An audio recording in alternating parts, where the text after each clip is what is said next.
মকর লগ্ন, লগ্নের উপরই শনির অবস্থান কি প্রভাব দিবে মকর লগ্নকে, এই বিষয়ে আজকে বিশেষভাবে তুলে ধরব। তো যাই হোক, অনুষ্ঠানটি এগিয়ে নিয়ে যাওয়ার পূর্বে সমস্ত দর্শক বন্ধুদের নমস্কার জানাচ্ছি এবং তার সাথে বলবো যারা দেখছেন অবশ্যই সাবস্ক্রাইব করবেন। এটা আমাদের নতুন একটি চ্যানেল, যদি ভালো লাগে তাহলে লাইক শেয়ার কমেন্ট অবশ্যই করবেন। তবে কোনো রকমভাবে আমি দর্শক বন্ধুদের বিভ্রান্তের মধ্যে রাখছি না, এটা গ্রহের অবস্থানের উপরেই কিন্তু আলোচনা করা হচ্ছে, কারো কোনো রকম ব্যক্তিগত কুষ্টি ধরে আলোচনা নয়। মকর লগ্নে শনি হচ্ছে রাশির অধিপতি এবং দ্বিতীয় ঘর ধন সম্পত্তির ঘরের অধিপতি। শনি হচ্ছে মকর লগ্নের ক্ষেত্রে কারক গ্রহ। তো শনিকে বলা হয় অনুশাসন প্রিয়, শনি সবসময় অনুশাসনের মধ্যে থাকে, শনি থেকে সেবা জিনিসটাকে দেখা হয় এবং শনি একটি রাশিতে দীর্ঘ সময় পর্যন্ত থাকে, যার জন্য ধৈর্য জিনিসটা কিন্তু শনি থেকে দেখায় এবং যে ঘরে অবস্থান করে সেই ঘরের কাজকর্মে কিন্তু একটা ধীর গতি নিয়ে চলে আসে, যার জন্য শনি থেকে আবার আলস্য জিনিসটাও দেখা হয়। তো শনি যে ঘরে অবস্থান করে, তো শনিকে চিনতে হবে আর সেই ঘরকে বুঝতে হবে যে সেই ঘর কি বুঝাচ্ছে আর শনি কি বুঝাচ্ছে। এই জিনিসটা যদি বুঝে যাওয়া যায় তাহলে কিন্তু যথেষ্ট ভালো ফল পাওয়া যাবে।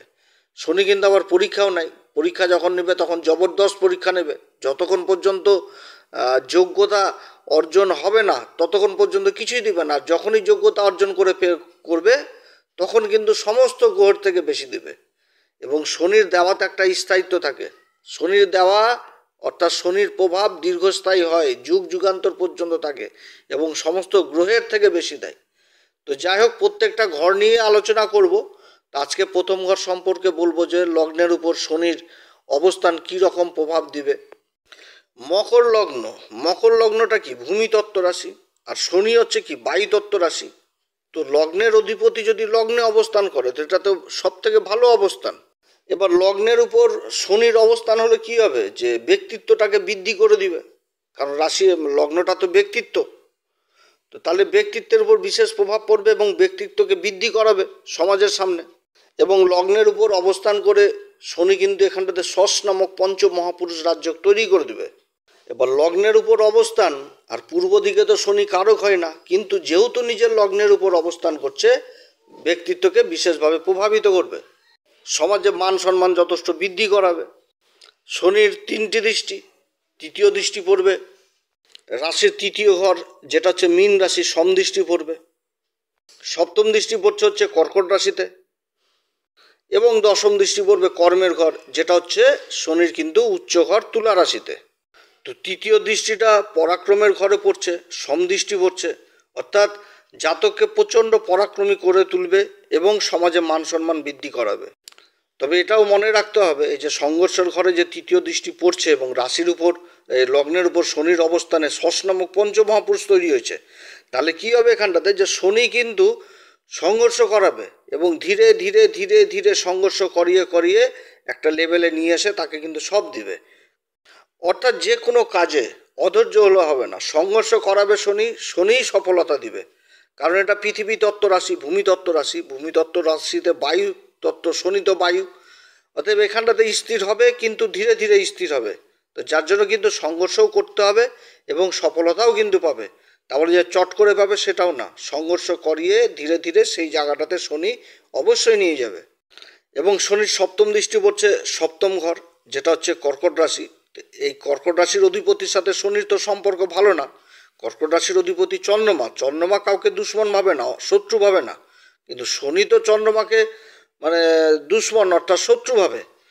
তো বিপরীতে অবস্থান করছে, মানে এগেনস্ট এক কথায় যেটাকে পার্টনার বলা হয়, সামনে যে অবস্থান করবে সেটাই এগেনস্ট পার্টনার হলো। তো এইখানটাতে বিবাহিত জীবনে শনির কিছুটা একটা বাজে প্রভাব থাকে, যে বিবাহের দিক থেকে হয়তো বিবাহতে বিলম্ব হলো, দেরি হচ্ছে, কিংবা বিবাহে একটা অশান্তির যোগ থাকছে, তা বলে যে সম্পর্ক নষ্ট হবে সেটাও না, কিন্তু বিবাহ জনিত একটা সমস্যা থাকছে। তবে কর্মক্ষেত্রে বিশেষ সফলতা দিবে। সপ্তম ঘর হচ্ছে ব্যবসা বাণিজ্য, পার্টনারশিপের ব্যবসা এবং রোজগারের আয় ইনকাম। তো শনি যেহেতু রাশির উপর লগ্নের উপর শশ নামক পঞ্চ মহাপুরুষ রাজ্য তৈরি করছে, তার তো প্রভাব দিতেই হবে। অর্থাৎ শনি হচ্ছে কর্মের কারক, আর ব্যবসা বাণিজ্য রোজগারের আয় ইনকাম এখানটাতেও তো কর্ম যথেষ্ট প্রয়োজন। তো অর্থাৎ এই ব্যবসা বাণিজ্য সফল করাবে শনি। এবার শনির যে দশম দৃষ্টিটা পড়ছে কর্মের ঘরে সেটা কিন্তু হচ্ছে তুলা রাশি, আর তুলা রাশিতে কিন্তু শনি উচ্চ হয়ে যায়, অর্থাৎ কর্মক্ষেত্রে বিশেষ একটা প্রাধান্য পাবে শনির এই লগ্নে অবস্থান। সেটা যে কোনো কর্মে, সরকারি দিক থেকে হোক, বেসরকারি দিক থেকে হোক, বা ব্যবসা বাণিজ্যের দিক থেকে হোক, কর্মক্ষেত্রে বিশেষ সফলতা পাবে। পিতা সংক্রান্ত কোনো কাজকর্ম হোক, পিতার সাথেও সম্পর্ক যথেষ্ট ভালো থাকবে। পিতা যে কর্ম করবে সেই কর্মের উন্নতির যোগ থাকছে। অর্থাৎ ভালো একটা পরিস্থিতি তৈরি হবে শনির এই লগ্নে অবস্থান করার দরুন, এই মকরের। এবং লগ্নে যদি আবার শনি বক্রি হয়ে যায়, তাহলে কিন্তু এর ফলে কিন্তু আরও বৃদ্ধি পেয়ে যাবে এবং যথেষ্ট ভালো, জবরদস্ত ভালো ফল পাবে। তো যাই হোক, শনির এই লগ্নের উপর অবস্থান যথেষ্ট ভালো অবস্থান। এবার শনি দেখা হলো যে ডিগ্রির দিক থেকে দুর্বল, তাহলে শনিকে এখানটাতে মানে শনির বলে আবার বৃদ্ধি করতে হবে। শনি দেখা হলো 24 থেকে 30 ডিগ্রির মধ্যে পড়ে রয়েছে মৃত অবস্থায়, আবার 0 থেকে 6 ডিগ্রিতে পড়ে আছে বাল অবস্থায়। 24 থেকে 30 পর্যন্ত থাকবে হচ্ছে বাল অবস্থায়, এবং 0 থেকে 6 ডিগ্রি পর্যন্ত থাকবে হচ্ছে মৃত অবস্থায়। তো এইখানটাতে আবার শনির কিন্তু বলে যথেষ্ট বৃদ্ধি করতে হবে, এটাও কিন্তু খেয়াল রাখতে হবে। তো শনির প্রভাবে বৃদ্ধি করতে হবে। তো যাই হোক, শনির এই অবস্থান মকরের জন্য যথেষ্ট ভালো অবস্থান। আশা করি আপনাদের ভালো লেগেছে। যদি এই পরামর্শ সত্যিই ভালো লাগে, তাহলে অবশ্যই এই SM অ্যাস্ট্রোলজারকে সাবস্ক্রাইব করবেন। এর পরবর্তীতে আবার দ্বিতীয় ভিডিও দিব, শনির দ্বিতীয় ঘরে কী প্রভাব দিবে এই বিষয়ে বিশেষভাবে তুলে ধরব। আপনারা সবাই ভালো থাকেন। নমস্কার, ধন্যবাদ।